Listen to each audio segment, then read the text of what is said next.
Atlantic মহাসাগরে ভাসমান একটি প্রমোত্তরিতে বিরল রোগ হান্টাভাইরাস ছড়িয়ে পড়ার আশঙ্কায় চরম আতঙ্ক দেখা দিয়েছে। এই ভাইরাসে আক্রান্ত হয়ে বয়স্ক এক দম্পতি সহ ইতিমধ্যে 3 জনের মৃত্যু হয়েছে। এছাড়া অসুস্থ হয়ে পড়েছেন আরও অন্তত 3 জন। বিশ্ব স্বাস্থ্য সংস্থা এক বিবৃতিতে অন্তত একজনের শরীরে হান্টাভাইরাস শনাক্ত হওয়ার বিষয়টি নিশ্চিত করেছে। বর্তমানে এমভি হন্ডিয়াস নামের ওই ডাচ প্রমোত্তরিটি পশ্চিম আফ্রিকার দেশ কেপ ভার্দের রাজধানী প্রেয়ার উপকূলে নগর করা হয়েছে। বিশ্ব স্বাস্থ্য সংস্থা জানিয়েছে তারা জাহাজটিতে থাকা যাত্রীদের চিকিৎসা সেবা ও সহায়তা দিচ্ছে। ভাইরাসের প্রথম শিকার হন 70 বছর বয়সী এক ব্যক্তি। জাহাজে তার মৃত্যু হয় এবং ওই ব্যক্তির স্ত্রী নেদারল্যান্ডসে ফেরার জন্য উড়োজাহাজে ওঠার চেষ্টাকালে বিমানবন্দরে জ্ঞান হারিয়ে ফেলেন। পরে কাছের একটি হাসপাতালে মারা যান তিনি।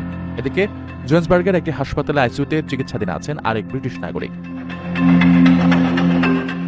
বিশ্ব স্বাস্থ্য সংস্থা ও জাহাজ কর্তৃপক্ষের সঙ্গে যৌথভাবে পরিস্থিতি নিয়ন্ত্রণে কাজ করছে সংশ্লিষ্ট দেশগুলোর স্বাস্থ্য বিভাগ। দক্ষিণ আফ্রিকার স্বাস্থ্য বিভাগ আক্রান্তদের সংস্পর্শে আসা ব্যক্তিদের শনাক্তের কাজ শুরু করেছে। সাধারণত ইঁদুর জাতীয় প্রাণীর মলমূত্র থেকে হান্টাভাইরাস ছড়ায়।